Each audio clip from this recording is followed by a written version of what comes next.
สบายดียามเย็นนะครับพี่น้องเย็นนี้ก็มาปิ้งกุ้งกันนะครับตัวใหญ่ใหญ่เนี่ยตัวใหญ่อลังการพี่น้องอยากกินกันมาตัวละ2 นิ้วนะครับนี่ครับตัวบะเล่นตัวใหญ่อลังการมาเนอะพี่น้องอยากแซ่บๆน้ำกันก็มานะครับกำลังปิ้งสีเหลืองอำลำนะครับผมอันนี้ปิ้งไฟเต่านะครับไม่ได้ปิ้งไฟแก๊สเนอะอันนี้ดังไฟก่อนค่อยปิ้งนะครับวันนี้เป็นคนดังซะเลยนะครับต้องดังไฟก่อนถึงจะได้ปิ้งกุ้งนะครับวันนี้ไปเที่ยวย่างกุ้งกันนะครับ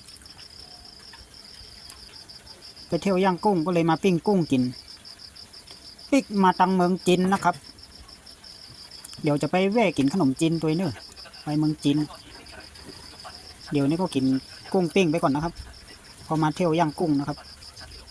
ตามนั้นแหละครับพี่น้องแซ่บอีหลี